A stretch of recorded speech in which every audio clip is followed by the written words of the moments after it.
ആമസോണും നെറ്റ്ഫ്ലിക്സും നിയന്ത്രിക്കപ്പെടുമോ? എങ്കിൽ അതെങ്ങനെ? വലിയൊരു വിഭാഗം പേർ ഇന്ന് ആശങ്കപ്പെട്ട വിഷയം ഇതാണ്.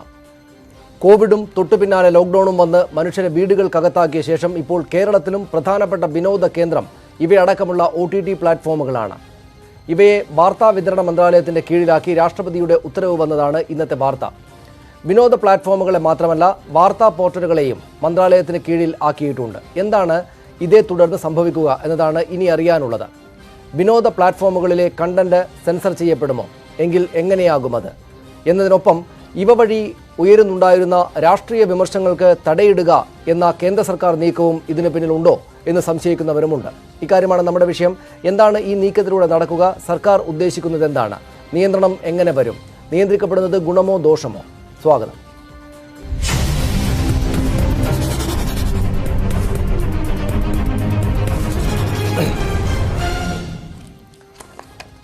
സിനിമ നിരൂപകനും ദി ക്യൂ എഡിറ്ററുമായ മനീഷ് നാരായണൻ കൊച്ചിയിൽ നിന്ന് നമ്മോടൊപ്പം ചേരും. ദി ന്യൂസ് മിനിറ്റിൻ്റെ എഡിറ്റർ ശ്രീമതി ധന്യ രാജേന്ദ്രൻ അവിടെ നിന്ന് മദ്രാസിൽ നിന്നാണ് ചേരുന്നത്, ചെന്നൈയിൽ നിന്നാണ് ചേരുന്നത്. ഹരീഷ് വാസുദേവൻ അഡ്വക്കേറ്റ് നമ്മോടൊപ്പം ടെലഫോണിലും പങ്കെടുക്കും. ആദ്യം ഹരീഷിലേക്ക് പോയിട്ട് വരാം. ഹരീഷ്, ഇതിന് നിയമപരമായിട്ടുള്ള വശം, ഇന്നിപ്പോൾ നമ്മുടെ മുന്നിൽ വന്നിരിക്കുന്ന വിഷയം വിവരം ഇത് മാത്രമാണ്. അതായത് ഇത് വാർത്താ വിതരണം മന്ത്രാലയത്തിൻ്റെ കീഴിലാക്കിയിരിക്കുന്നു എന്ന് വെച്ചാൽ ഇത്രയും നാൾ ഈ പറയുന്ന സംഗതികളൊന്നും സർക്കാർ നിയന്ത്രണത്തിന് കീഴിലായിരുന്നില്ല, എന്തെങ്കിലും റെഗുലേഷൻസ് അവർക്ക് ഉണ്ടായിരുന്നില്ല എന്ന് വേണമല്ലോ മനസ്സിലാക്കാൻ. സർക്കാരിൻ്റെ നിയന്ത്രണം അല്ലെങ്കിൽ INB മിനിസ്ട്രിക്ക് കീഴിലേക്ക് വരുമ്പോൾ സംഭവിക്കുന്നത് എന്തായിരിക്കും? ഒരു മന്ത്രാലയത്തിന്റെ കീഴിലേക്ക് കൊണ്ടുവരുന്നു എന്നുള്ളത് മാത്രം നമ്മുടെ മുമ്പിൽ വന്നിട്ടുള്ളൂ. അത് സംബന്ധിച്ച് തീർച്ചയായിട്ടും ഒരു നിയമം ഉണ്ടായിരിക്കണം, ഒരു റെഗുലേഷൻ ഉണ്ടായിരിക്കണം. ആ റെഗുലേഷന്റെ സ്വഭാവം എന്തായിരിക്കും? അത് ഒരു ബോർഡ് സ്വഭാവത്തിലുള്ള ഒരു സംഗതി മാത്രമാണോ? അതിനൊരു ഗൈഡ് ലൈൻ സ്വഭാവമാണോ ഉണ്ടാവുക? അതോ കൂടുതൽ കാർക്കശ്യമുള്ള ചില സ്വഭാവങ്ങൾ ഉണ്ടാവുമോ? ഇപ്പോ ഫിലിമിന്റെ സർട്ടിഫിക്കേഷൻ ബോർഡ് നമുക്കറിയാം, അവർക്ക് സർട്ടിഫിക്കേഷൻ നടത്താൻ മാത്രമേ പറ്റുകയുള്ളൂ. അവർക്ക് കത്രിക വെക്കാനുള്ള അധികാരം ഉണ്ടെന്നായിരുന്നു നമ്മൾ ഇതുവരെയും തെറ്റിദ്ധരിച്ചിരുന്നത്. എന്നാൽ അങ്ങനെയല്ല, അവർക്ക് കത്രിക വെക്കാനുള്ള അധികാരം ഇല്ല എന്നും അവർക്ക് സർട്ടിഫിക്കേഷൻ നടത്താനുള്ള അധികാരം മാത്രമേ ഉള്ളൂ എന്നും അത്തരം സർട്ടിഫിക്കേഷൻ ഏത് വേണമെന്ന് സ്വീകരിക്കാനുള്ള അവകാശം ആ ഫിലിമിന്റെ ആളുകൾക്കുണ്ട്. ആ സർട്ടിഫിക്കേഷൻ കൂടിപ്പോയാൽ അവർക്കൊരു സർട്ടിഫിക്കേഷൻ കൊടുക്കാം എന്നതിനപ്പുറത്തേക്കൊന്നും കഴിയില്ല എന്നുള്ള ഒരു അധികാരത്തിന്റെ ഒരു വളരെ ലിമിറ്റഡ് ആയിട്ടുള്ള ഒരു അധികാരമാണ്. പക്ഷെ നമുക്കറിയാം, കാലാകാലങ്ങളായി നമ്മുടെ ഫിലിം സർട്ടിഫിക്കേഷൻ ബോർഡുകൾ അത് ദുരുപയോഗം ചെയ്തത് നമ്മുടെ മുമ്പിലുണ്ട്. അപ്പോ ഈ ഏത് തരത്തിലുള്ള റെഗുലേഷനെ ആണെങ്കിലും അതിനെ സംശയത്തോടുകൂടി നോക്കേണ്ട ഒരു കാലത്തുകൂടിയാണ് നമ്മൾ പോകുന്നത്. പക്ഷെ റെഗുലേഷൻ വളരെ അത്യാവശ്യമാണ്. അതിന്റെ സ്വഭാവം എന്താണ് എന്നുള്ളത് ഏതായാലും ഒരു കാര്യം ഉറപ്പാണ്, ഈ മേഖലയെല്ലാം തന്നെ വാർത്താവിതരണ പ്രക്ഷേപണ മന്ത്രാലയത്തിന്റെ കീഴിലേക്ക് വരുന്നതോടുകൂടി മറ്റ് ന്യൂസ് മേഖലയെ റെഗുലേറ്റ് ചെയ്യുന്ന തരത്തിലുള്ള എന്ന് പറഞ്ഞാൽ ഒരു പക്ഷേ സനീഷിന് അറിയാമായിരിക്കും, അതായത് കേബിൾ TV നെറ്റ്വർക്ക് ആക്ട് അനുസരിച്ചാണ് നമ്മുടെ ടെലിവിഷനെ ആകെ തന്നെയും റെസ്ട്രിക്ട് ചെയ്യുന്നത്. അത് ഇപ്പോൾ ഇതുവരെ ആ റെസ്ട്രിക്ഷന്റെ പൊതു സ്വഭാവം, ഒരു യഥാർത്ഥ സ്വഭാവം പുറത്തു വന്നിട്ടുണ്ടോ എന്ന് ചോദിച്ചാൽ ഇല്ല. പക്ഷെ ചില സമയങ്ങളിൽ അത് പുറത്തു വരുന്നു. ഡൽഹി റൈറ്റ് റിപ്പോർട്ട് ചെയ്ത മാധ്യമങ്ങൾക്കെതിരെ എടുത്ത നിലപാട് നിങ്ങൾക്ക് ഓർമ്മയുണ്ടാവുമല്ലോ. അപ്പൊ അത്തരത്തിലുള്ള മാധ്യമങ്ങളെ ഏത് സമയത്തും ഞങ്ങളുടെ കൺട്രോളിൽ കൊണ്ടുവരാം എന്ന ഒരു അധികാരം കേന്ദ്ര സർക്കാർ ഉപയോഗിക്കുന്നുണ്ട്. അത് അറിയാവുന്ന മാധ്യമങ്ങൾ അതിനനുസരിച്ച് കേന്ദ്ര സർക്കാരിനെ വിമർശിക്കുന്ന കാര്യത്തിലും അല്ലെങ്കിൽ അഭിപ്രായ സ്വാതന്ത്ര്യം പറയുന്ന കാര്യത്തിലും ഒരു സ്വയമേവ ഒരു റെസ്ട്രിക്ഷൻ കൊണ്ടുവരാനുള്ള ശ്രമമുണ്ട്. ഇപ്പോൾ അങ്ങനെ ഒരു റെഗുലേഷൻ ഇല്ലാത്തൊരു മേഖലയാണ് ഈ മേഖല. അവിടെയാണ് ഏറ്റവും കൂടുതൽ സംഘപരിവാർ പോലുള്ള രാഷ്ട്രീയ പാർട്ടികളൊക്കെ എതിർപ്പ് നേരിടുന്നതും. അപ്പൊ അതുകൊണ്ട് തന്നെ റെഗുലേഷൻ വേണ്ടതാണ്. ഇന്ന് സുപ്രീം കോടതിയും നിരീക്ഷിച്ചിട്ടുണ്ടല്ലോ. അതായത് അധികാരം എന്ന് പറയുന്നത് ട്വിറ്ററിൽ ഉപയോഗിക്കുന്നതായാലും മറ്റെന്തായാലും ക്രിമിനൽ നടപടികളിലേക്ക് നീങ്ങാൻ പാടില്ലെങ്കിൽ പോലും ഒരു റെഗുലേഷൻ ആവശ്യമാണ് എന്ന് സുപ്രീം കോടതി. അതാണ് ആ തരത്തിലാണ് ഞാൻ തിരിച്ചു വരാൻ വേണ്ടി ഹരീഷ് താങ്കളിലേക്ക്. ധന്യ രാജേന്ദ്രൻ നമ്മോടൊപ്പം ചേരുന്നു. ധന്യ, ഇവിടെ ഇതുവരെ ഈ ഓൺലൈൻ പോർട്ടലുകൾ അടക്കമുള്ള ആളുകൾക്ക്, വാർത്താ പോർട്ടലുകൾക്ക് നിയന്ത്രണങ്ങൾ ഉണ്ടായിരുന്നില്ല എന്ന് കൂടെയല്ലേ ഇതിനർത്ഥം? ഇതിപ്പോൾ ഇതിന്റെ വിശദാംശങ്ങൾ എന്തെങ്കിലും ലഭ്യമാണോ? അതായത് ഇപ്പോൾ നമ്മുടെ മുന്നിലുള്ള വിവരം ഇത് മാത്രമാണല്ലോ, ഈ മന്ത്രാലയത്തിന് കീഴിലേക്ക് കൊണ്ടുവന്നിരിക്കുന്നു എന്ന് മാത്രം. ഇത് സ്വാഭാവികമായിട്ടും നിശ്ചയമായിട്ടും ഒരു നിയന്ത്രണ സംവിധാനങ്ങൾ, സെൽഫ് റെഗുലേഷനെങ്കിലും വേണ്ടതാണ് വാർത്താ മാധ്യമങ്ങൾക്ക്. ഇതിപ്പോൾ ഏത് നിലക്കാണ് ഇതിനെ കാണേണ്ടത്? വലിയ നിയന്ത്രണങ്ങളിലേക്ക്, അപകടകരമായ നിയന്ത്രണങ്ങളിലേക്ക് പോകുന്ന ഇതിന്റെ ആദ്യപടി എന്ന് സംശയിക്കേണ്ടതുണ്ടോ? നോക്കൂ, എനിക്ക് ആദ്യം പറയാനുള്ളത് സനീഷ്, വെബ്സൈറ്റുകൾ അല്ലെങ്കിൽ ഡിജിറ്റൽ മീഡിയ യാതൊരു നിയന്ത്രണവും ഇല്ലാതെ പ്രവർത്തിക്കുന്നതാണ് എന്ന് പറയുന്നത് ശരിയല്ല. ഫോർ എക്സാമ്പിൾ രജിസ്ട്രേഷൻ വാക്യൂമിൽ, ഒരു റെഗുലേഷൻ വാക്യൂമിലല്ല ഞങ്ങൾ പ്രവർത്തിക്കുന്നത്. ഞാൻ സംസാരിക്കുന്നത് ന്യൂസ് വെബ്സൈറ്റുകളെ കുറിച്ച് മാത്രമാണ്. ഈ രാജ്യത്തെ എല്ലാ law, including Indian penal code, laws of defamation, laws of obscenity, ഇതെല്ലാം ഞങ്ങൾക്കും ബാധകമാണ്. ഇപ്പൊ നാളെ ഞാൻ ന്യൂസ് മിനിറ്റ് എന്ന വെബ്സൈറ്റ് റൺ ചെയ്യും. നാളെ ഞാൻ ആരെങ്കിലും ഡെഫമേറ്ററി ആയ ഒരു ആർട്ടിക്കിൾ എഴുതിയാൽ അയാൾക്ക് എല്ലാ അധികാരവും എനിക്കെതിരെ കേസ് എടുക്കാൻ, അല്ലേ? പിന്നെ ഞാനൊരു കമ്പനി സെറ്റപ്പ് ചെയ്യുമ്പോൾ I work according to the law of the land. ഇവിടെ എങ്ങനെ ഒരു കമ്പനി സെറ്റപ്പ് ചെയ്യാൻ പറ്റും, എങ്ങനെ ഇൻവെസ്റ്റ്മെന്റ് കൊണ്ടുവരാം, ഇതെല്ലാം തന്നെ ഞങ്ങൾ എല്ലാവരും ഈ രാജ്യത്തിന്റെ ലോ അനുസരിച്ച് പ്രവർത്തിക്കുന്നതാണ്. അതുകൊണ്ട് ഡിജിറ്റൽ ന്യൂസ് ഓർഗനൈസേഷൻസ് ഒരു കംപ്ലീറ്റ് റെഗുലേറ്ററി വാക്യൂമിലാണ് പ്രവർത്തിക്കുന്നത് എന്ന് പറയുന്നത് ശരിയല്ല. ശരി, സർക്കാർ ഒരു റെഗുലേഷൻ ഇതുവരെയും ഡിജിറ്റൽ മീഡിയയെ കൊണ്ടുവന്നിട്ടില്ല. നോക്കൂ, സർക്കാർ ഡിജിറ്റൽ മീഡിയയെ INB മിനിസ്ട്രി കീഴെ കൊണ്ടുവരുന്നത് ഒരു തെറ്റായ ശ്രമമായി എനിക്ക് തോന്നുന്നില്ല. ഫോർ എക്സാമ്പിൾ, ഇപ്പോ സർക്കാർ ഹാസ് ടോക്സ് വിത്ത് അതായത് സ്റ്റേക്ക് ഹോൾഡേഴ്സിനൊപ്പം ഡിസ്കഷൻസ് നടത്തി സർക്കാർ പറയുകയാണ്, ഫോർ ഹെൽപ്പിംഗ് ഡിജിറ്റൽ മീഡിയ ആദ്യം നിങ്ങളെ ഞങ്ങൾ INB മിനിസ്ട്രിയുടെ കീഴിലേക്ക് കൊണ്ടുവരുന്നു, പിന്നീട് വിൽ ഹാവ് ഡിസ്കഷൻസ് എങ്ങനെ ഈ ഇൻഡസ്ട്രിയെ ഹെൽപ്പ് ചെയ്യാമെന്ന്. പക്ഷെ അങ്ങനെയൊന്നും ഇവിടെ സംഭവിച്ചിട്ടില്ല. കഴിഞ്ഞ 2 മാസമായി നമ്മൾ കണ്ടുകൊണ്ടിരിക്കുന്നത് സുദർശൻ TV എന്ന് പറയുന്ന ഒരു ചാനൽ ലവ് ജിഹാദ് എന്നൊരു ഷോ നടത്തി. അതിനെക്കുറിച്ച് സുപ്രീം കോടതിയിൽ ഒരു കേസ് വന്നപ്പോൾ സുപ്രീം കോടതി കേന്ദ്ര സർക്കാരിനോട് ചോദിച്ചു, നിങ്ങൾ എന്തുകൊണ്ട് ഈ പ്രോഗ്രാം റദ്ദാക്കിയില്ല എന്ന്. അപ്പോൾ അതിനെക്കുറിച്ച് സംസാരിക്കാതെ പകരം സുപ്രീം കോടതിയോട് കേന്ദ്ര സർക്കാർ എന്താണ് പറഞ്ഞത്? ഞങ്ങൾ ആരെങ്കിലും റെഗുലേറ്റ് ചെയ്യാൻ ശ്രമിക്കുമെങ്കിൽ അത് ഡിജിറ്റൽ മീഡിയ ആയിരിക്കും ആദ്യമെന്ന് 2 പ്രാവശ്യം അത് പറഞ്ഞു സുപ്രീം കോടതിയിൽ. പിന്നെ കുറച്ച് ദിവസങ്ങൾ മുമ്പ് ഡിജിറ്റൽ മീഡിയയിൽ FDI 26% കുറച്ചു. അപ്പൊ ഇങ്ങനെയുള്ള പല സ്റ്റെപ്സ് ആണ് കേന്ദ്ര സർക്കാർ കഴിഞ്ഞ ആഴ്ചകളിൽ എടുത്തിരിക്കുന്നത്. സോ വിച്ച് ഇസ് വൈ ഞങ്ങൾക്ക് അപ്രിഹെൻഷൻ ഉണ്ട്.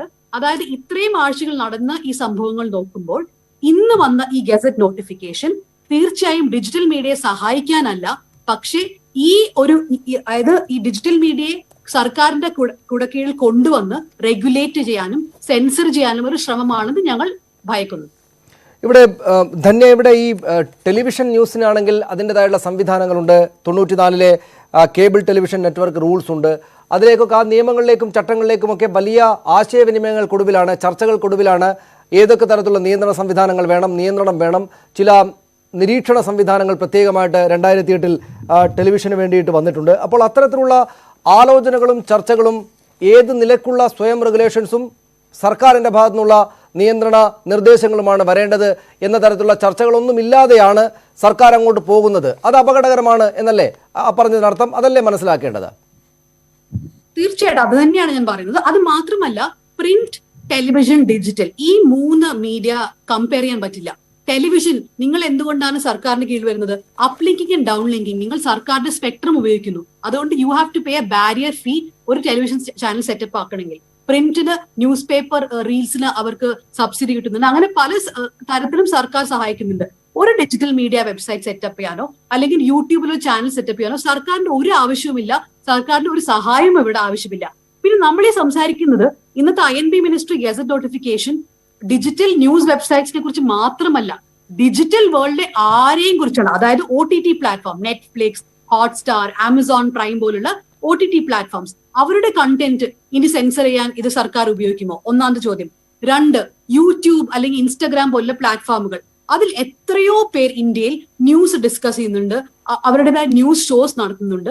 അത് ചെയ്യാൻ പാടില്ല എന്ന് സർക്കാർ പറയുമോ? അല്ലെങ്കിൽ ഈ എല്ലാ ആൾക്കാരും, അതായത് we are talking about thousands and thousands of people, ഇവരെല്ലാവരും ഈ സർക്കാരിന് ഇപ്പോൾ രജിസ്റ്റർ ചെയ്യണോ? ഇപ്പൊ ഇന്ത്യയിൽ എവിടെയും റേഡിയോ സ്റ്റേഷൻസ് ന്യൂസ് പാടില്ല, അങ്ങനെയാണ് റെഗുലേറ്റ് ചെയ്തിരിക്കുന്നത്. അതുപോലെ നാളെ സർക്കാർ റെഗുലേഷൻ കൊണ്ടുവരികയാണ്, യൂട്യൂബിൽ ന്യൂസ് ഡിസ്കസ് ചെയ്യാൻ പാടില്ല എന്ന് പറഞ്ഞാൽ അതെങ്ങനെ ശരിയാവും? So is it not censoring? അതായത് ഒരു ചർച്ചയും ഇല്ലാതെയാണ് പെട്ടെന്ന് വന്നിരിക്കുന്ന ഈ ഗസറ്റ് നോട്ടിഫിക്കേഷൻ. അതുകൊണ്ട് ഇനിയെങ്കിലും at least before the regulations come, ഞാൻ പ്രതീക്ഷിക്കുന്നത്, ഞാൻ ഹോപ്പ് ചെയ്യുന്നത് സർക്കാർ ഒരു ഡിസ്കഷനെങ്കിലും നടത്തുമെന്നാണ്. പക്ഷേ ഇതുവരയ്ക്കും ഒരു ബിഹേവിയർ പാറ്റേൺ വെച്ച് നോക്കുമ്പോൾ അതിനോട് എനിക്ക് വലിയ പ്രതീക്ഷയൊന്നുമില്ല. ശരി, ഞാൻ തിരിച്ചു വരാം. മനീഷ്, ഇവിടെ താങ്കളും കേരളത്തിലൊരു പ്രധാനപ്പെട്ട ഡിജിറ്റൽ പ്ലാറ്റ്ഫോം നടത്തുന്നയാളാണ്, അതിൻ്റെ എഡിറ്ററാണ്. പക്ഷേ എൻ്റെ ചോദ്യം ആ ഭാഗത്തേക്കുള്ളത് മാത്രമല്ല. ഇവിടെ ഈ നെറ്റ്ഫ്ലിക്സും ആമസോണും പോലുള്ള ഈ വിനോദ പ്ലാറ്റ്ഫോമുകൾ, ഈ പ്രത്യേകിച്ചും ഈ കോവിഡ് വന്നതിന് ശേഷം നമുക്ക് എല്ലാവർക്കും അറിയാവുന്നതുപോലെ നമ്മുടെ തിയേറ്ററുകളെ മറന്ന ആളുകൾ ഇതിലേക്ക് വല്ലാത്ത തോതിൽ വരുന്ന സാഹചര്യം ഉണ്ടായിട്ടുണ്ട്. അന്താരാഷ്ട്രമായിട്ടുള്ള കണ്ടന്റ് അതിനകത്തുണ്ട്. നമ്മുടെ കേരളത്തിലടക്കം അവിടേക്ക് കണ്ടന്റുകൾ ഉണ്ടാക്കാൻ ഉള്ള ശ്രമം നല്ല തോതിലുണ്ട്. പ്രധാനപ്പെട്ട സിനിമകൾ അവിടെ ഹിറ്റാവുക പോലും ചെയ്യുന്നു, ഈ കഴിഞ്ഞ സമീപകാലത്ത് വന്ന ആ സിനിമകളടക്കം. അപ്പോൾ അതിനകത്തേക്കൊരു സെൻസറിങ് വരുന്നതിനെ എങ്ങനെ കാണണം? ഇവിടെ ഈ പറയുന്ന ഇതുപോലൊരു കാലമായതുകൊണ്ട് പ്രത്യേകമായുള്ള ആശങ്കകളുണ്ട്. അതിനകത്ത് രാഷ്ട്രീയ വിമർശനം കൂടെ ഉൾച്ചേർന്ന കണ്ടന്റുകളായിരുന്നു വന്നുകൊണ്ടിരുന്നത്, വിനോദ കണ്ടന്റുകളാണെങ്കിൽ പോലും എന്നതുകൊണ്ട് കൂടുതൽ ആശങ്കയുണ്ട്. ഈ സർക്കാരിൻ്റെ നീക്കം ഏത് നിലക്ക് കാണുന്നു താങ്കൾ? ഞാൻ നേരത്തെ ധന്യ പറഞ്ഞതിന്റെ തുടർച്ചയിൽ തന്നെയാണ് വരുന്നത്. കാരണം ഡിജിറ്റൽ കണ്ടന്റ് എന്ന് പറയുന്ന ഒരു വലിയ സ്ട്രീമിങ്ങിന്റെ വലിയൊരു സ്പെക്ട്രത്തിലേക്കാണ് എല്ലാ നിയന്ത്രണങ്ങൾ വരുന്നു എന്ന തരത്തിലുള്ള ആശങ്കയിൽ തന്നെയാണ് ഞാൻ നിൽക്കുന്നത്. അതിനെനിക്ക് പ്രധാനമായും തോന്നുന്നത് ഇപ്പം ധനീഷ് പറഞ്ഞ പോലത്തെ ഈ ഒ ടി ടി പ്ലാറ്റ്ഫോമിലേക്ക് വരുന്ന അതിന്റെ കണ്ടന്റിലേക്ക് വരുന്നു എന്ന് പറയുന്നത് നമുക്ക് എടുത്ത് പറയാവുന്ന ഒരു 2014-15 സമയത്താണ് പഹ്ലജ് നിഹലാനി CBFCയുടെ തലപ്പത്തേക്ക് വരുന്നത്. അദ്ദേഹം CBFCയുടെ തലപ്പത്തേക്ക് വന്നപ്പോഴറിയാം ഇന്ത്യയിലേക്ക് വന്ന ബോൺ സീരീസിലുള്ള സ്പെക്ടർ പോലുള്ള സിനിമ, അല്ലെങ്കിൽ ക്വന്റിൻ ടാരന്റിനോയുടെ ഹേറ്റ്ഫുൾ എയ്റ്റ് എന്ന് പറയുന്ന സിനിമ, അതിനുശേഷം ജംഗിൾ ബുക്ക്, ഇതുപോലുള്ള സിനിമകൾ ഇന്ത്യയിൽ സത്യത്തിൽ CBFCയുടെ വെട്ടേറ്റ് പരിക്കേൽക്കപ്പെട്ട് അല്ലെങ്കിൽ അതിൻ്റെ ഒരു ഡയറക്ടേഴ്സ് വേർഷൻ എന്ന് പറയാവുന്ന രീതിയിലല്ല, ശരിക്കും അത് വികലമാക്കപ്പെട്ടാണ് വന്നത്. അതിൽ പൂർണ്ണ തോതിൽ പ്രേക്ഷകർക്ക് കാണാവുന്ന രീതിയിലല്ല. അത് തുടർന്ന് ഇങ്ങോട്ട് CBFC എടുത്ത നിലപാടുകളെല്ലാം നോക്കിയറിയാം. ഒരു അദ്ദേഹത്തെ തന്നെ ഒരു എന്താ പറയാ സംസ്കാരി സെൻസർ ബോർഡിന്റെ തലപ്പത്തിരിക്കുന്ന ആൾ രീതിയിൽ വലിയ വിമർശനം തന്നെ ആ സമയത്ത് നേരിട്ടിരുന്നു.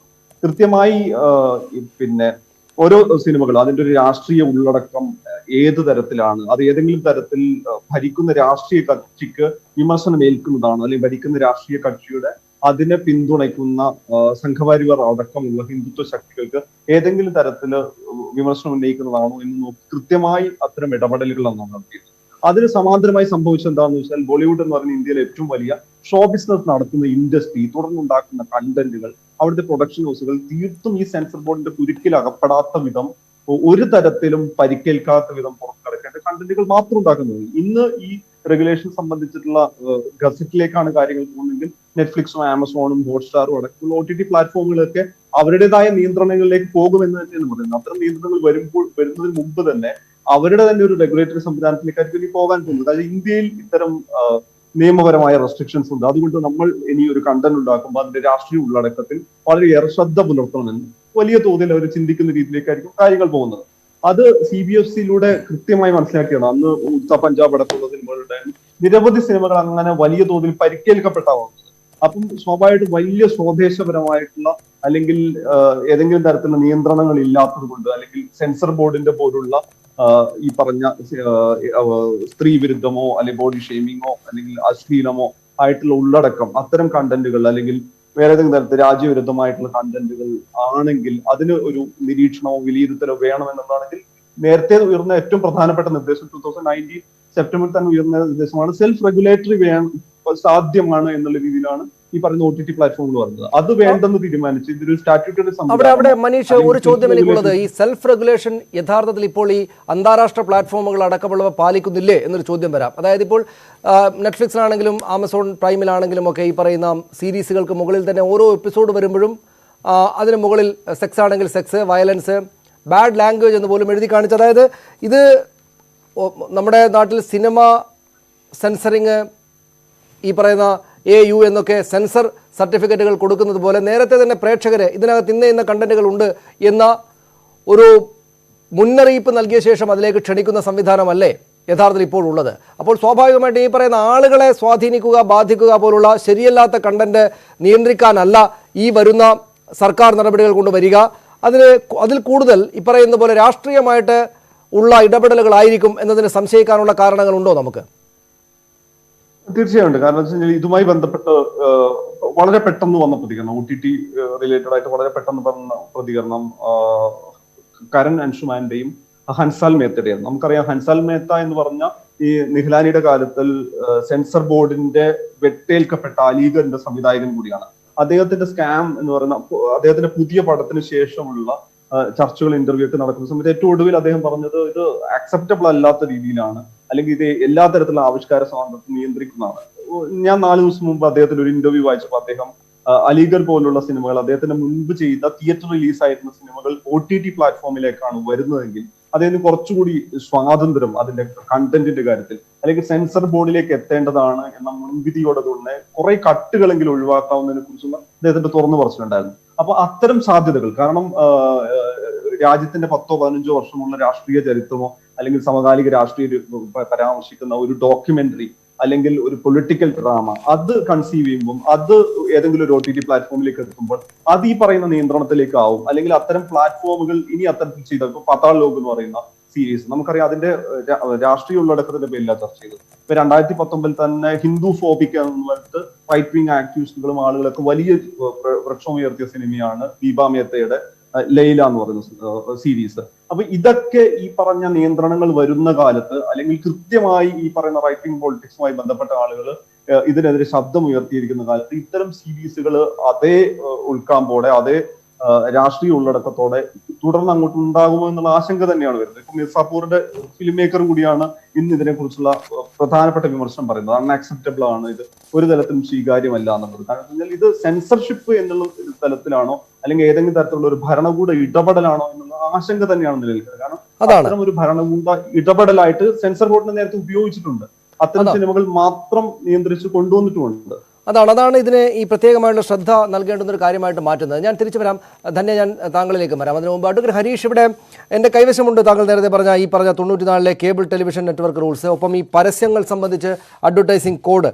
അതിനകത്തൊക്കെ ഈ അഡ്വർടൈസിംഗ് കോഡ് മാത്രമായിട്ടൊരു ഒരു ഉദാഹരണത്തിന് വേണ്ടി എടുക്കുകയാണെങ്കിൽ അതിനകത്ത് ഈ റിലീജിയസ് ആയിട്ടുള്ള അല്ലെങ്കിൽ ഏതെങ്കിലും വിശ്വാസ ഗ്രൂപ്പുകളെ പ്രയാസപ്പെടുത്തുന്ന കണ്ടന്റ് അങ്ങനെ അവസാനിപ്പിക്കുന്ന കണ്ടന്റ് ഉണ്ടാകാൻ പാടില്ല ഈ പ്രക്ഷേപണം ചെയ്യുന്ന പരസ്യങ്ങളിൽ എന്ന് കൃത്യമായിട്ട് ഈ അഡ്വർടൈസിംഗ് കോഡിനകത്ത് പറയുന്നുണ്ട്. പക്ഷേ നമുക്ക് സമീപകാലത്ത് മനസ്സിലാക്കാവുന്നത് പോലെ ഈ തനിഷ്കിൻ്റെയൊക്കെ പരസ്യം എടുക്കുകയാണെങ്കിൽ അത് എന്തെങ്കിലും റിലീജിയസ് ആയിട്ടുള്ള പ്രശ്നങ്ങൾക്ക് കാരണം ആയതുകൊണ്ടല്ല, റിലീജിയസ് ആയിട്ടുള്ള ഹാർമണി കാണിക്കാൻ ശ്രമിച്ചു, പക്ഷേ അതിനെതിരെ വലിയ പ്രതിഷേധവും മറ്റും വരുന്ന സാഹചര്യം ഉണ്ടായല്ലോ. അതേ തുടർന്ന് പരസ്യം പിൻവലിക്കുന്ന നിലയിലേക്കൊക്കെ പോയി. അപ്പോൾ എന്ത് റൂൾസ് ആൻഡ് റെഗുലേഷൻസ് ഉണ്ടെങ്കിലും ഈ ഭരിക്കുന്ന ആളുകളുടെ രാഷ്ട്രീയത്താലാണ് നിയന്ത്രിക്കപ്പെടുക ഇത്തരം ആശയവിനിമയ സംവിധാനങ്ങൾ എന്ന് നമുക്കറിയാവുന്നത് കൊണ്ട് ഏത് നിലക്കായിരിക്കണം ഇതൊരു നിയമ ചട്ട സംഗതികളിലേക്കൊക്കെ പോകുമ്പോൾ അല്ലെങ്കിൽ അതിനുള്ള റെഗുലേറ്ററി സംവിധാനങ്ങളൊക്കെ ഉണ്ടാകുമ്പോൾ കേന്ദ്ര സർക്കാരിൻ്റെ ഭാഗത്തു നിന്ന് എന്തൊക്കെ തരത്തിലുള്ള ഇടപെടൽ വേണ്ടിവരും, ഏത് വിധത്തിലുള്ള ചർച്ചകൾ ആരൊക്കെയുമായി നടത്തിയതിനു ശേഷം വേണ്ടിവരും പോകേണ്ടത്, അല്ലെങ്കിൽ യഥാർത്ഥത്തിലൊരു നിയമനിർമ്മാണം തന്നെയും വേണമെന്നാണോ പറയേണ്ടത്? ക്യാബിനറ്റ് സെക്രട്ടേറിയറ്റ്, ഗവൺമെന്റ് ഓഫ് ഇന്ത്യയുടെ ക്യാബിനറ്റ് സെക്രട്ടേറിയറ്റ് എങ്ങനെയാണ് പ്രവർത്തിക്കുന്നത് എന്നതിനെ സംബന്ധിച്ച് അലോക്കേഷൻ ഓഫ് ബിസിനസ് റൂൾസ് എന്ന് പറയുന്നൊരു സംഗതിയുണ്ട്. അതായത് ആർട്ടിക്കിൾ 77 അനുസരിച്ച്, ഭരണഘടനയുടെ ആർട്ടിക്കിൾ 77 അനുസരിച്ച് കേന്ദ്ര സർക്കാരിന്റെ ഏതൊക്കെ വകുപ്പ് ഏതൊക്കെ വിഷയങ്ങളിലാണ് നിയമനിർമ്മാണം നടത്തേണ്ടത്, ഭരണം നടത്തേണ്ടത് എന്ന് വ്യാഖ്യാനിക്കുന്ന ഒരു ചട്ടമാണ്. നമ്മൾ കേരളത്തിലാണെങ്കിൽ അതുമായി ബന്ധപ്പെട്ട് നമുക്ക് റൂൾസ് ഉള്ളതുപോലെ കേന്ദ്രത്തിനുള്ള റൂളാണിത്. ഈ റൂളാണ് ഇപ്പൊ ഇന്ന് ഭേദഗതി ചെയ്തിരിക്കുന്നത്. ആ ഭേദഗതി ചെയ്തതിനകത്ത് ഇന്നിപ്പോ ആകെ കൊണ്ടുവന്നിരിക്കുന്നത് 22A, 22B എന്നിങ്ങനെ 2 പുതിയ എൻട്രികൾ അതിലേക്ക് കൊണ്ടുവന്നിരിക്കുന്നു. അതിനകത്ത് films and audio visual programmes അവിടെ ഒരു ഓൺലൈൻ കണ്ടന്റ് പ്രൊവൈഡേഴ്സിനെ ഒരു എൻട്രി ആയിട്ട് കൊണ്ടുവന്നിരിക്കുന്നു. അതുപോലെ news and current affairs content online platforms എന്ന് പറയുന്നതിന് 2ാമതൊരു എൻട്രി ആയിട്ട് കൊണ്ടുവന്നിരിക്കുന്നു. അപ്പൊ ഇനിയിപ്പോ എന്താണ് ഇപ്പൊ ഇതുകൊണ്ട് അർത്ഥമാക്കുന്നതെന്ന് ചോദിച്ചാൽ ഈ മിനിസ്ട്രിക്കാണ് ഇനി ഇതുമായി ബന്ധപ്പെട്ട നിയമനിർമ്മാണത്തിന് ക്യാബിനറ്റിലേക്ക് ഒരു പ്രൊപ്പോസൽ വെക്കാൻ കഴിയുള്ളൂ. നേരത്തെ ഇത് ആരാണ് ചെയ്യുക എന്നതിനെ സംബന്ധിച്ച് എംപവറിംഗ് പ്രൊവിഷൻ ഉണ്ടായിരുന്നില്ല, ഏത് വകുപ്പിന് ചെയ്യാമെന്ന് വ്യക്തമായിരുന്നില്ല. ഇപ്പൊ അതൊരു പവർ കൊടുത്തിരിക്കുകയാണ് പ്രസിഡന്റ്. ഇനി ഈ ഡിപ്പാർട്ട്മെന്റ് ആണ് ഇതുമായി ബന്ധപ്പെട്ട് നിയമം ഉണ്ടാക്കേണ്ടത്. ആ നിയമം ഉണ്ടാക്കി കഴിഞ്ഞാൽ സ്വാഭാവികമായിട്ടും അത് ക്യാബിനറ്റിൽ പോകും. ക്യാബിനറ്റ് അപ്രൂവ് ചെയ്ത് കഴിഞ്ഞാൽ പാർലമെന്റിൽ വരും. പാർലമെന്റിന്റെ ഇരുസഭകളിലും അത് ചർച്ച ചെയ്യേണ്ടി വരും. എന്താണ് അത് സംബന്ധിച്ച നിയമം എന്നതിനെ സംബന്ധിച്ച് തീർച്ചയായിട്ടും പാർലമെന്റ്, അതിപ്പോ പാർലമെന്റ് കൂടാത്തൊരു സർക്കാരാണെങ്കിൽ തീർച്ചയായിട്ടും അത് ഓർഡിനൻസ് വഴിയായിരിക്കും വരിക. നമുക്കറിയില്ല അത് എങ്ങനെ വരുമെന്ന്. ഏതായാലും വിശദമായിട്ടുള്ള ചർച്ചയുള്ള ഇന്ത്യയുടെ ജനാധിപത്യത്തെ തന്നെ ദീർഘകാലത്തേക്ക് ബാധിക്കാൻ സാധ്യതയുള്ള, കാരണം ഈ ഓൺലൈൻ എന്നൊക്കെയുള്ള വാക്ക് ഉപയോഗിച്ചാൽ എന്താണ് സത്യത്തിൽ ഈ ഓൺലൈൻ എവിടെയെങ്കിലും ഡിഫൈൻ ചെയ്തിട്ടുണ്ടോ? നമ്മളെല്ലാം ഇനി ഇന്റർനെറ്റ് ഇല്ലാത്തൊരു കാലത്ത് ജീവിക്കാൻ പറ്റാത്തൊരവസ്ഥയിലാണ്. കോടതികൾ പോലും പ്രവർത്തിക്കുന്നത് സൂമിലാണ്. അപ്പൊ സൂമിനെ നിയന്ത്രിച്ചാൽ കോടതിയെ നിയന്ത്രിക്കാമെന്നാണ് അർത്ഥം. നിങ്ങൾ അങ്ങനെ ആലോചിച്ചാൽ ഇന്ത്യയുടെ ഡിജിറ്റൽ പ്ലാറ്റ്ഫോമുകളെ നിയന്ത്രിക്കുക എന്ന് പറയുന്നത് ഇൻഡിപെൻഡൻസ് ഓഫ് ജുഡീഷ്യറിയെ പോലും വ്യക്തിഗത സ്വാതന്ത്ര്യങ്ങളെ പോലും, നിങ്ങൾക്ക് പിന്നെ പത്രം കട്ട് ചെയ്യാൻ പറ്റാത്ത, നിങ്ങൾക്ക് ടെലിവിഷൻ കട്ട് ചെയ്യാൻ പറ്റാത്ത കാര്യങ്ങളിൽ പോലും നിങ്ങൾക്ക് ഓൺലൈനിൽ നിയന്ത്രണം കൊണ്ടുവരാൻ കഴിയും. കാരണം ഓൺലൈൻ എന്ന് പറയുന്നത് വളരെ വിശദമായിട്ടുള്ളൊരു വാക്കാണ്. പ്രാഥമികമായ ഓൺലൈൻ എന്ന വാക്ക് പോലും വിശദമായിട്ട് നിയമപരമായിട്ട് ഡിഫൈൻ ചെയ്തതിന് ശേഷം വേണം ഓരോ കാര്യങ്ങളിലേക്കും കടക്കാമെന്ന്. അത് വളരെ സമഗ്രമായിട്ടുള്ളൊരു നിയമം തന്നെ, അല്ലെങ്കിൽ അത്തരം ആലോചനകൾ തന്നെയും വലിയ ചർച്ചകൾ തന്നെയും നടക്കേണ്ടുന്നൊരു വിഷയത്തിലാണ്. പക്ഷേ പെട്ടെന്ന് ഇപ്പോഴൊരു ഇങ്ങനെയൊരു ഇടപെടൽ ഉണ്ടായിരിക്കുന്നത്. ധന്യ, ഇവിടെ നേരത്തെ സോഷ്യൽ മീഡിയ നിയന്ത്രണത്തിന് കേന്ദ്ര സർക്കാർ ശ്രമിക്കുകയും പക്ഷേ അതിന് എതിരെ പരമായിട്ടുള്ള നടപടികളൊക്കെ വന്നതുകൊണ്ട് ചില ആളുകൾ പരാതിയും മറ്റുമൊക്കെ ആയിട്ട് കോടതിയെ സമീപിച്ചതുകൊണ്ട് അതിനകത്ത് പൂർണ്ണമായിട്ടൊരു നിയന്ത്രണം സാധിക്കാത്ത സാഹചര്യം ഉണ്ടാവുകയും മറ്റും ചെയ്തു. ഇവിടെ ഇപ്പോൾ നിശ്ചയമായിട്ടും ഇതിന്മേൽ ചർച്ചകൾ വേണ്ടതാണ് എന്നത് നമുക്കറിയാം, പക്ഷെ അതിലേക്ക് കടന്നിട്ടില്ല. അപ്പോൾ ഇനി സ്വാഭാവികമായിട്ടും ഒരുപക്ഷെ സർക്കാർ ഈ മിനിസ്ട്രിക്ക് കീഴിൽ കാര്യങ്ങൾ കൊണ്ടുവന്നതുകൊണ്ട് ചട്ടങ്ങളും മറ്റുമൊക്കെ ഉണ്ടാക്കുമ്പോൾ ഈ ബന്ധപ്പെട്ട ആളുകളുമായിട്ട് ചർച്ച നടത്താം എന്ന് വിചാരിക്കുകയാണെങ്കിൽ അവരോട് പറയാൻ നമുക്ക് ഈ ഡിജിറ്റൽ പ്ലാറ്റ്ഫോമുകളിൽ പ്രവർത്തിക്കുന്ന ആളുകൾക്ക് എന്തെങ്കിലും സംഘമോ സംഘടനയോ മറ്റോ ഉണ്ടോ? അങ്ങനെ ഒരു സംഘടന നിശ്ചയമായിട്ടും ഇങ്ങനെയൊരു സംഭവം വന്ന സ്ഥിതിക്ക് നമ്മൾ എന്തൊക്കെ കാര്യങ്ങൾ അങ്ങോട്ട് പറയണം എന്ന് ആലോചിച്ചിട്ടുണ്ടോ? ഞങ്ങൾ ഇപ്പോ ആക്ച്വലി 2 ആഴ്ച മുമ്പാണ് ഇങ്ങനൊരു സംഘടന ആരംഭിച്ചത്, ഡിജിപബ് എന്നൊരു അസോസിയേഷൻ. ഇതിൽ ആദ്യം 11 വെബ്സൈറ്റ്സ് ആണുള്ളത്, 11 ഇംഗ്ലീഷ് വെബ്സൈറ്റ്സ് ആണുള്ളത്. ഇനി കൂടുതൽ വെബ്സൈറ്റുകളും കൂടുതൽ യൂട്യൂബേഴ്സും ഇവരെല്ലാവരും ചേർത്ത് ഒരു വലിയ അസോസിയേഷൻ ആക്കാനുള്ള പരിപാടിയാണുള്ളത്. ഗവൺമെന്റിനോട് ചോദിക്കാൻ പല ചോദ്യങ്ങളുണ്ട്. ഒന്ന്, ഇംപ്ലിമെന്റേഷൻ. ഇത് എങ്ങനെയാണ് ഇംപ്ലിമെന്റ് ചെയ്യാൻ പോകുന്നത്? ഗവൺമെന്റ് പറയുന്നത് രജിസ്ട്രേഷൻ ആൻഡ് ലൊക്കേഷൻ ഇതിനെക്കുറിച്ച് ഇതിനു മുമ്പ് സംസാരങ്ങൾ വന്നപ്പോൾ, അല്ലെങ്കിൽ FDI കുറിച്ച് സംസാരം വന്നപ്പോൾ registration and located in India എന്നാണ് ഗവൺമെന്റ് പറയുന്നത്. പല വെബ്സൈറ്റുകളും, ഫോർ എക്സാമ്പിൾ BBC അല്ലെങ്കിൽ വാഷിംഗ്ടൺ പോസ്റ്റോ, അവർ ഇവിടെ പ്രവർത്തിക്കുന്നു, അവർക്ക് ഇവിടെ ഇന്ത്യൻ വെബ്സൈറ്റുകളുണ്ട്, പക്ഷെ അവർ registered as a company outside ആണ്. ഫേസ്ബുക്ക്, ഗൂഗിൾ ഒക്കെ ഇവിടെ ഇന്ത്യയിൽ അവർക്ക് രജിസ്റ്റേർഡ് കമ്പനീസ് ഉണ്ട്, എന്നാൽ അവർക്ക് ആഡ് റവന്യൂ ഇന്ത്യയിൽ ലഭിക്കുന്നു. മറ്റ് എത്രയോ ആൾക്കാർ, ഫോർ എക്സാമ്പിൾ ഓൺലൈൻ യൂട്യൂബിൽ വീഡിയോ ചെയ്യുന്ന ആൾക്കാർ, അവർ ചിലപ്പോൾ ഇന്ത്യയുടെ പുറത്തായിരിക്കാം, അല്ലെങ്കിൽ ഇന്ത്യയുടെ അകത്തായിരിക്കാം. ഇവരെല്ലാം എങ്ങനെയാണ് ഗവൺമെന്റ് ഒരു കുടക്കീഴിൽ കൊണ്ടുവരാൻ പോകുന്നത്? ഇതാണ് ഞാൻ പറയുന്നത്. ഇന്റർനെറ്റ് എന്ന് പറയുന്നത് ഇറ്റ്സ് എ ഡിഫറെന്റ് ബീസ്റ്റ്. ഈ ഗവൺമെന്റ് എന്തിനാണ് ഇങ്ങനെ പെട്ടെന്ന് ഇങ്ങനെ ഒരു പരിപാടി കൊണ്ടുവന്നത്? അത് ഇന്റർനെറ്റ് കൺട്രോൾ ചെയ്യാൻ വേണ്ടി അല്ല. ഗവൺമെന്റ് ഡിജിറ്റൽ ന്യൂസ് സൈറ്റ്സിനെ ഭയമാണ്, അതാണ് സത്യം. ഇപ്പൊ ഞാൻ സംസാരിക്കുന്നത് മലയാളമോ തമിഴോ അങ്ങനെ പല റീജിയണൽ ലാംഗ്വേജ് മീഡിയയെ കുറിച്ചല്ല. പക്ഷെ ഹിന്ദിയും ഇംഗ്ലീഷും എടുത്താൽ ഒട്ടുമിക്കം എല്ലാ മെയിൻ സ്ട്രീം മീഡിയയും, അറ്റ്ലീസ്റ്റ് ടെലിവിഷനിൽ, ഗവൺമെന്റിന് അറിയാം അവർ ഒരു പരിധിക്കെതിരെ ഗവൺമെന്റിനെ വിമർശിക്കുകയോ അല്ലെങ്കിൽ ഗവൺമെന്റിനെതിരെ പോവുകയില്ല എന്ന്. പക്ഷെ ഡിജിറ്റൽ മീഡിയയിൽ അങ്ങനൊരു ഗവൺമെന്റ് ഒരു കൺട്രോൾ ഇല്ല. ഗവൺമെന്റ് പറയുന്നത് പോലെയോ അല്ലെങ്കിൽ ഗവൺമെന്റിനെ പുകഴ്ത്തിയോ അല്ല മിക്കവാറും ഡിജിറ്റൽ മീഡിയ സൈറ്റുകൾ പ്രവർത്തിക്കുന്നത്. അതുകൊണ്ട് ഈ സർക്കാർ ഡിജിറ്റൽ മീഡിയയെ ഭയക്കുന്നു.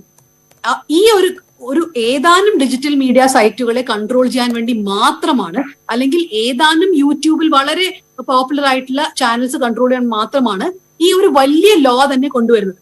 ഇത് കൊണ്ടുവന്നതിന് ശേഷം ഇപ്പൊ ഫോർ എക്സാമ്പിൾ ലെജിസ്ലേഷൻ വരികയാണ്, അതായത് ഇപ്പൊ INB മിനിസ്ട്രിയുടെ കീഴിൽ കൊണ്ടുവരുന്നു. നാളെ of course INB ministry can legislate, അല്ലെ? അവരൊരു ലോ കൊണ്ടുവരികയാണെങ്കിൽ അതെങ്ങനെ ഇംപ്ലിമെന്റ് ചെയ്യും? അതാണ് ഞാൻ ആദ്യം പറഞ്ഞത്. Internet such A large beast. അത് എത്രയോ ആളുകൾ, 1000 ലക്ഷക്കണക്കിന് ആളുകൾ ഇവിടെ എത്രയോ രീതികളിൽ ന്യൂസ് പ്രചരിപ്പിക്കുകയും ന്യൂസിന്, ഫോർ എക്സാമ്പിൾ ഹരീഷ് വാസുദേവൻ എല്ലാ ദിവസവും വൈകുന്നേരം അദ്ദേഹത്തിന്റെ ഫേസ്ബുക്ക് പേജിൽ ന്യൂസിന്റെ വിശകലനം നടത്തുന്നു. അപ്പൊ നാളെ അദ്ദേഹം ഇതിൽ രജിസ്റ്റർ ചെയ്യേണ്ടി വരുമോ? എങ്ങനെയാണ് ഗവൺമെന്റ് ഇംപ്ലിമെന്റ് ചെയ്യാൻ പോകുന്നത്? ഇങ്ങനെ പല ചോദ്യങ്ങളും ഞങ്ങൾക്കുണ്ട്. അത് തീർച്ചയായും ചോദിക്കും. അത് മാത്രമല്ല, വളരെ ഇമ്പോർട്ടന്റ് ആയിട്ടുള്ള ചോദ്യം, registration of periodicals and press 2019 എന്ന് പറഞ്ഞൊരു ബില്ല് കഴിഞ്ഞ വർഷം സർക്കാർ പ്രപ്പോസ് ചെയ്തിരുന്നു. അതായത് എങ്ങനെയെങ്കിലും ഈ എല്ലാ ഡിജിറ്റൽ സൈറ്റ്സിനെയും രജിസ്റ്റർ ചെയ്യിപ്പിക്കണം എന്ന് പറഞ്ഞിട്ടാണ് ഈ ബില്ല്. ആ ബില്ല് അപ്പോൾ എന്തായി? ആ ബില്ലിന്റെ ആവശ്യം എന്താണ്? ഇതൊക്കെയാണ് ഞങ്ങൾ ചോദിക്കാൻ പോകുന്ന ചോദ്യം. പിന്നെ pressure from main stream media, അതാണ് എനിക്ക് ഏറ്റവും കൂടുതൽ അറിയേണ്ടത്. ഞങ്ങൾക്ക് അറിയുന്നിടത്തോളം FDI ഫോർ എക്സാമ്പിൾ 26% ഇന്ത്യയിലെ മെയിൻ സ്ട്രീം മീഡിയ ഒരുപാട് ലോബി ചെയ്തിട്ടുണ്ട് ഗവൺമെന്റ് അടുത്ത്. അതായത് ഡിജിറ്റൽ മീഡിയ വളരണം, സ്വന്തം ഡിജിറ്റൽ സൈറ്റുകൾ വളരണം എന്ന് വിചാരിക്കാതെ മറ്റുള്ള ഇൻഡിപെൻഡന്റ് ഡിജിറ്റൽ മീഡിയ എങ്ങനെയെങ്കിലും ചെറുതാക്കണം എന്നൊരു ലോബിയിങ് ആണ് ആക്ച്വലി മെയിൻ സ്ട്രീം മീഡിയ നടത്തിയത് വരെ. അതാണ് അത്തരത്തിൽ ഈ കാര്യങ്ങളെല്ലാം ഉള്ള വളരെ വിശദമായിട്ടുള്ള ഒരു ചർച്ചയിലേക്ക് വികസിക്കേണ്ടതാണ്. ഇതിന്റെ പ്രാഥമികമായുള്ള ഒരു ചർച്ച എന്ന നിലയ്ക്ക് ഇതിനെ കാണാനാവുകയുള്ളൂ. വലിയ ചർച്ചയിലേക്ക് പോകേണ്ടതാണ്. മനീഷ്, നമുക്ക് അവസാനമായിട്ട് ഈ മുഖ്യധാരാ സിനിമകൾക്കകത്ത് രാഷ്ട്രീയ വിമർശനമൊന്നും സാധ്യമേ അല്ലാത്ത, അതൊരു തരം ഈ പറയുന്ന ചില രാഷ്ട്രീയ സംഘങ്ങൾക്ക് വേണ്ടി കൊട്ടിപ്പാടുന്ന സംഘങ്ങളായിട്ട് അല്ലെങ്കിൽ വിനോദ പരിപാടികളായിട്ട് സിനിമ മാറുന്നൊരു കാലമാണ് ഇപ്പോൾ. ട്രംപിൻ്റെ വാർത്താ സമ്മേളനം അല്ലെങ്കിൽ പ്രഭാഷണം ഇടയ്ക്ക് വെച്ച് കട്ട് ചെയ്യാൻ ധൈര്യം കാണിക്കുന്ന അമേരിക്കയിലെ ജനാധിപത്യ സംവിധാനവും മാധ്യമങ്ങളും ഒക്കെ അവിടെയുണ്ട്. പക്ഷേ ഇവിടെ ഈ സിനിമക്കകത്ത് ഇത്തരം രാഷ്ട്രീയങ്ങളുടെ റിഗ്രസീവായുള്ള രാഷ്ട്രീയങ്ങളുടെ വലിയ ഉദ്ഘോഷണങ്ങളായിട്ട് നമ്മുടെ മുഖ്യധാരാ സിനിമകളൊക്കെ മാറുമ്പോൾ ഈ പറയുന്ന OTT പ്ലാറ്റ്ഫോമുകളിലെ സീരീസുകളൊക്കെയായിരുന്നു നല്ല ഉജ്ജ്വലമായിട്ട് രാഷ്ട്രീയം പറഞ്ഞുകൊണ്ട് വരുന്നത്. ഇതിപ്പോൾ അത് അവസാനിപ്പിക്കപ്പെടുന്ന ഒരു കാലം വരുന്നു എന്ന് ഭയപ്പെടേണ്ടതുണ്ടോ? നിർവീര്യമാക്കപ്പെട്ട അത്തരം സീരീസുകളുടെയും സിനിമകളുടെയും ഒക്കെ ഒരു വരവ് സിനിമയിൽ എന്ന പോലെ OTT പ്ലാറ്റ്ഫോമുകളിലും വരുമോ? തീർച്ചയായും അങ്ങനെ തന്നെയാണ് ആശങ്കപ്പെടുന്നത്. കാരണം നമുക്കറിയാം, ഞാൻ നേരത്തെ പറഞ്ഞ ഈ നിഹ്ലാനിയുടെ കാലത്ത് തുടങ്ങിയ CBFCയിലൂടെ തുടങ്ങിയ ഭരണകൂട നിയന്ത്രണം ഈ പറഞ്ഞ ഇന്ത്യൻ സിനിമയിൽ സംഭവിച്ചപ്പോൾ ഇന്ത്യയിലെ ഏറ്റവും വലിയ ഷോ ബിസിനസ് നടത്തുന്ന ബോളിവുഡിൽ അവിടെ ഒരു സെൽഫ് റെഗുലേഷൻ തന്നെയാണ് സംഭവിച്ചത്. കാരണം പിന്നീട് ബോളിവുഡിൽ നിന്ന് പുറത്തു വരുന്ന ഈ പറയുന്ന നമ്മുടെ 100 crore 200 crore റേസിലേക്ക് വരുന്ന വലിയ സിനിമകളെല്ലാം തന്നെ തീവ്ര ദേശീയത ഉണ്ടാക്കുന്ന സിനിമകൾ, അല്ലെങ്കിൽ ഏതെങ്കിലും തരത്തിലുള്ള ബയോപിക്. ആ ബയോപിക്കിന് കൃത്യമായി ഭരണകൂടത്തിന് എല്ലാ തരത്തിലും വാഴ്ത്താൻ പറ്റുന്ന, അല്ലെങ്കിൽ ഈ പറഞ്ഞ ഗവൺമെന്റിന് എല്ലാ തരത്തിലും അതിന് സ്തുതിഗീതങ്ങൾ അവരുടെ ട്വിറ്റർ ഹാൻഡിലോ ഏതെങ്കിലും സോഷ്യൽ ടച്ച് പോയിന്റിലേക്ക് അതിനെക്കുറിച്ച് കമന്റ് ചെയ്യാവുന്ന രീതിയിലുള്ള സിനിമകൾ തന്നെയാണ് വന്നത്. കഴിഞ്ഞ ഒരു 2015 to 2020 വരെയുള്ള ബോളിവുഡിലെ ഏറ്റവും പ്രധാനപ്പെട്ട സിനിമകൾ, അംഗീകാരം കിട്ടിയത്, ഏറ്റവും കളക്ഷൻ ഉണ്ടാക്കിയ സിനിമകൾ നോക്കും. അത്തരം സിനിമകളൊക്കെ ഈ റീസെന്റ് ആണ് എനിക്ക് തോന്നുന്നത് ആർമി റിലേറ്റഡ് സിനിമ വരുമ്പോൾ അതിന് ഇത് പ്രത്യേക സ്ക്രീനിങ്ങും പ്രത്യേക നിയന്ത്രണവും ഉണ്ടാവുന്നുള്ള സംവിധാനത്തിലേക്ക് ഒരു ആലോചന വരുന്നു. അങ്ങനെ ഓരോ തരത്തിലും സിനിമ നേരത്തെ തന്നെ നിയന്ത്രിക്കപ്പെടുകയും ബോളിവുഡിൽ നിന്ന് വരുന്ന സിനിമകൾ ഏതാണ്ടൊക്കെ ഈ പറഞ്ഞ ഭരണകൂട താല്പര്യത്തിന് വിധേയപ്പെടുന്ന രീതിയിലുള്ള സിനിമ ഉത്പാദിക്കുന്ന രീതിയിലുള്ള കാര്യങ്ങൾ മാറി. പക്ഷെ അതേസമയം തന്നെ പാതാൾ ലോകം, മിർസാപൂറും, ഫാമിലി മാനും പോലുള്ള നിരവധി സിനിമകളും നിരവധി സീരീസുകൾ, സൈക്കിൾ ഗെയിംസ് പോലുള്ള സീരീസുകൾ, ഇതല്ലാതെ ജാതി രാഷ്ട്രീയം പരാമർശിക്കുന്ന രീതിയിൽ, അല്ലെങ്കിൽ ഈ ഇന്ത്യയുടെ സമകാലിക രാഷ്ട്രീയ യാഥാർത്ഥ്യങ്ങൾ പരാമർശിക്കുന്ന രീതിയിൽ OTT പ്ലാറ്റ്ഫോമിൽ വരുന്നുണ്ട്. സ്വാഭാവികമായിട്ടും ഇത്തരം നിയന്ത്രണം വരുന്ന സാഹചര്യത്തിൽ അവിടെയും ഒരു സെൽഫ് റെഗുലേഷൻ തുടക്കത്തിൽ തന്നെ ഉണ്ടാകാൻ പോകുന്നു എന്നാണ് ഞാൻ കരുതുന്നത്. ശരി, ആ നിലക്ക് അത് പ്രവർത്തിച്ചു കഴിഞ്ഞു സർക്കാരിന്റെ ഇടപെടൽ എന്ന് വേണം മനസ്സിലാക്കാൻ. വളരെ നന്ദി മനീഷ് നാരായണൻ, ധന്യ രാജേന്ദ്രൻ, ഒപ്പം ഹരീഷ് വാസുദേവൻ ഈ ചർച്ചയിൽ പങ്കെടുത്തത്. അതായത് ഈ സർക്കാർ മിനിസ്ട്രിയുടെ കീഴിലേക്ക് ഇത്തരം സംവിധാനങ്ങളെ കൊണ്ടുവന്നു എന്ന രാഷ്ട്രപതിയുടെ ഉത്തരവ് വന്നതോടെ തന്നെ മാനസികമായിട്ട് അത് പ്രവർത്തിച്ചു കഴിഞ്ഞു സമൂഹത്തിനകത്ത്, ഈ സംവിധാനങ്ങൾക്കകത്ത് എന്നാണ് മനീഷ് പറഞ്ഞു നിർത്തിയെന്ന് മനസ്സിലാക്കേണ്ടത്. നേരത്തെ ധന്യയും ഹരീഷും സംസാരിച്ച കാര്യങ്ങളിലും അതാണുള്ളത് നിശ്ചയമായിട്ടും. പക്ഷേ സാധാരണഗതി ഇത് ഇത്തരം രാഷ്ട്രീയ വിഷയങ്ങളെക്കുറിച്ചൊന്നും ആലോചിക്കാതെ ഈ വിനോദ കണ്ടന്റുകൾ ഉപയോഗിക്കുന്ന കാണുന്ന ആളുകൾ, അല്ലെങ്കിൽ ഇതുപോലുള്ള ന്യൂസ് പോർട്ടലുകളെ വലിയ തോതിൽ